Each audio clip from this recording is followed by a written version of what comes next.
मध्य प्रदेश में चुनाव का बिगुल पूरी तरीके से बच चुका है। जहां 28 सीटों पे उपचुनाव होना है, वहीं मध्य प्रदेश की सबसे चर्चित सीट सांवेर है। आज हमारे साथ प्रेमचंद गुड्डू, जो सांवेर के कांग्रेस प्रत्याशी, आइए उनसे चर्चा करते हैं।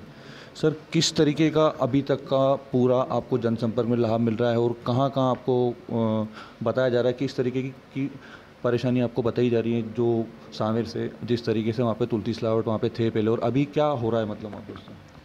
अभी भारी संख्या में जो तुलसी सिलावट को बीजेपी के कार्यकर्ता एक्सेप्ट नहीं कर पा रहे हैं।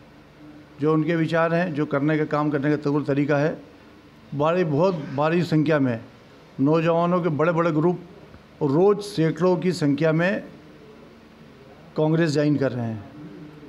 और इस वजह से भी लोग नाराज़ हैं कि जिस तरीके से चुनी हुई सरकार को गिराया है, जिस तरीके से 5 साल चलने वाली सरकार को 1.25 साल के अंदर गिराया और पैसे लेके, तो भाजपा का कार्यकर्ता और आम जनता इस बात को अपने गले नहीं उतार पा रही है कि हमारा प्रतिनिधि बिक गया है।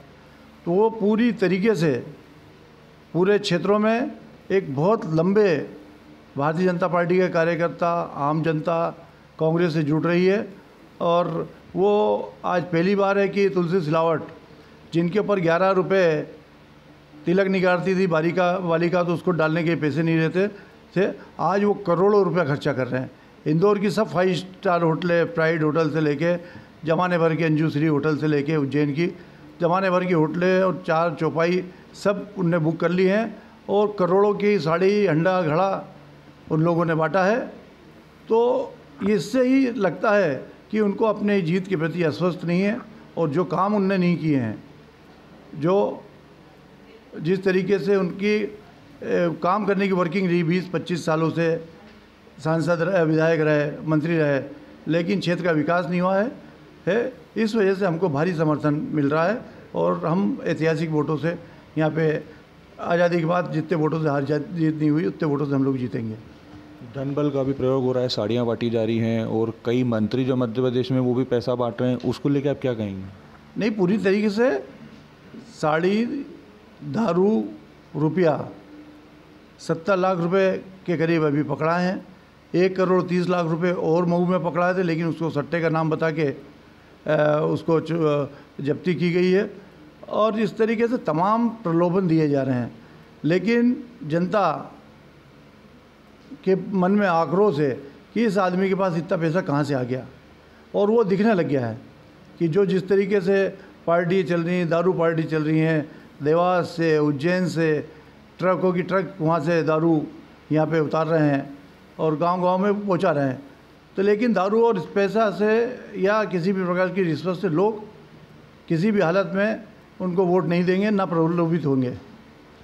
अभी तक जिस तरीके से अभी हालात चल रहे हैं चुनाव के, जिस तरीके से प्रचार चल रहा है, उस तरीके से जनता का क्या कहना है अभी तक आपके सामने? किस तरीके का तुलसीराम सिलावट का विरोध करा जा रहा है, जबकि वो मंत्री हैं जमाने भर की, उसके अलावा सुविधाएं वो दे रहे हैं, शिलान्यास कर रहे हैं नर्मदा को लेकर और वो सब? ये सिवाय झूठ के अलावा कुछ नहीं है। नर्मदा 10 जनवरी 2020 को पाल कांकरिया पे हनी बघेल साहब हमारे मंत्री थे और विशाल पटेल जी, हमारे सत्यनारायण पटेल जी और तमाम सारे हमारे नेतागण वहाँ पे थे। उन लोगों ने ही उस योजना को चालू कर दिया था। लेकिन आज बजट में कोई प्रावधान नहीं है, अखबारों में भी छपा है और उस पर भी बताया है, विधानसभा क्वेश्चन में भी कोई बजट प्रावधान नहीं है। लेकिन नारियल फोड़ दिया गया है, मुख्यमंत्री आ गए, सिंधिया आ गए, झूठ बोल के लोगों को, और लोगों को ये समझ में आ रहा है 17 गांव जो नगर निगम सीमा में ही नहीं है, उनको बोल दिया कि हम पानी देंगे।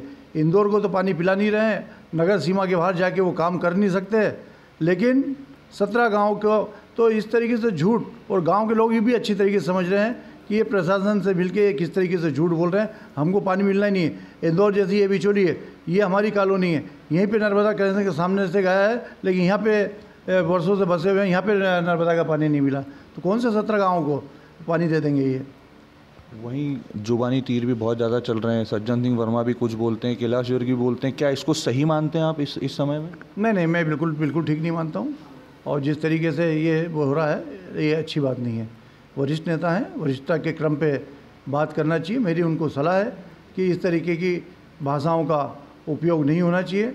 और भारतीय जनता पार्टी में मैं ताई को सैल्यूट करता हूँ कि जिस तरीके से साधु शैतान वाली बोले, हमारी ये भाषा नहीं है।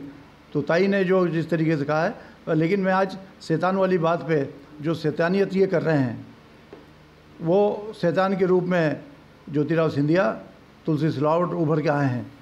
आज शैतानी हुई है हमारे गरीब किसानों के साथ, जिनका 2 लाख का कर्जा माफ़ होने वाला था, जो नहीं हो पाया, 1 जून को हो जाता वो।